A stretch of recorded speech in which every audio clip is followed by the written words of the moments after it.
Friends, मनुष्य भी एक प्राणी है, पर संसार के सब प्राणियों से उसका अलग ही अस्तित्व है और शेष सभी प्राणियों से वो आगे बढ़ गया है। इसका कारण उसकी मानसिक विशेषता है। अपनी मानसिक क्षमताओं के कारण ही मनुष्य प्राणी मात्र में सर्वश्रेष्ठ है। दूसरे प्राणी सोचने समझने की क्षमता नहीं रख सकते, ना वे हंस सकते, ना भविष्य की सोच सकते हैं। मनुष्य के पास आत्मनियंत्रण नामक बड़ी क्षमता है। इसी कारण वह बराबर उन्नति करता जा रहा है। उसकी उन्नति का सबसे बड़ा रहस्य उसकी आत्मनियंत्रण नामक शक्ति है। अपने इस शक्ति के बल पर वह बराबर चमत्कारी कार्य करता जा रहा है। बहुत से मनुष्य अपने जीवन में आश्चर्यजनक उन्नति कर जाते हैं।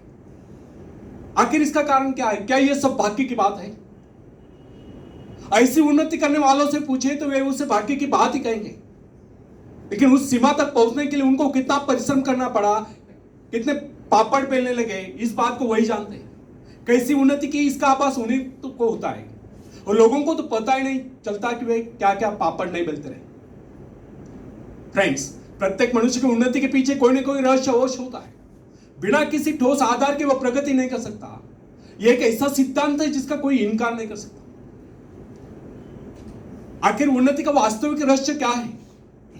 इस संदर्भ में शोध करने वाले मानव शास्त्र विशेषज्ञों का कहना है कि प्रत्येक व्यक्ति के उन्नति का रहस्य उसका स्वयं का आत्मनियंत्रण। आत्मनियंत्रण ही मनुष्य की उन्नति की पहली सीढ़ी है। इस बात को सभी विद्वान एक ही स्वर में स्वीकार करते हैं।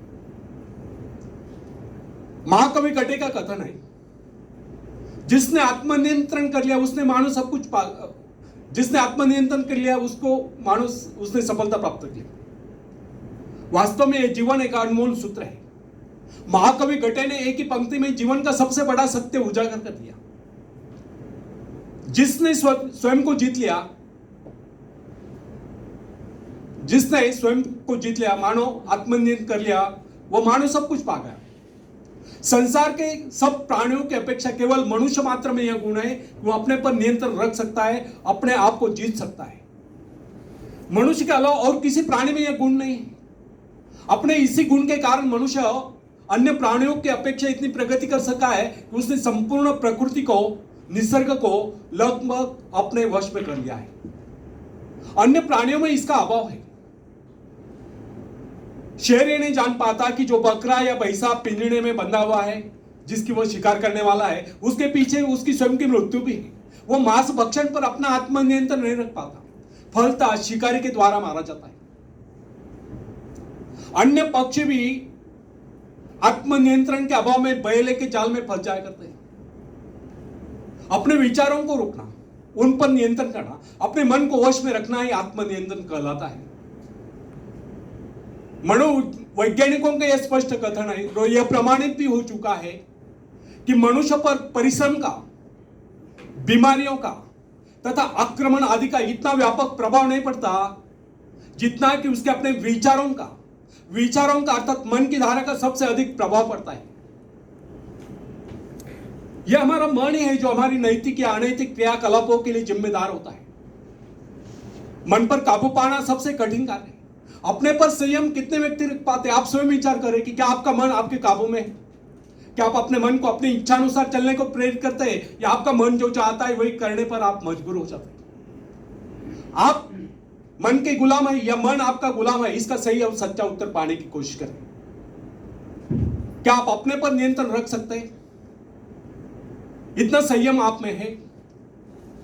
यह कुछ ऐसे सवाल है जो आपकी उन्नति और पतन से सीधा संबंध रखते हैं। लगातार क्रोध करने वाले व्यक्ति का स्वभाव चिड़चिड़ा हो जाया करता है। वह बात बात पर झल्ला पड़ता है। आखिर क्रोध क्या है? क्या इससे कोई लाभ है?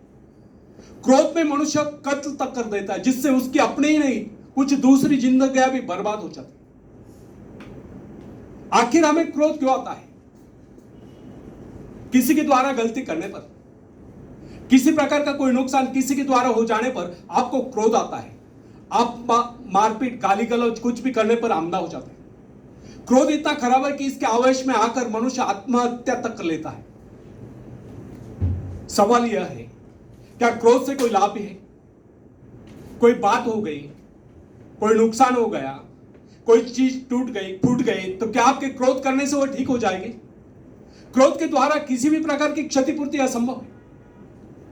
क्रोध के द्वारा आप अपना एक और नुकसान कर डालते हैं। अपने शारीरिक मानसिक क्षति के साथ साथ आप अपनी आर्थिक और समय की हानि भी कर लेते हैं। इसी आधार पर कहा है, हर्बर्ट ने कहा है, वाद विवाद में शांति से काम लें। आवेश तीव्रता से छोटी सी बात भी अवगुण बन जाती है, तब सत्य भी अनैतिक हो जाता है।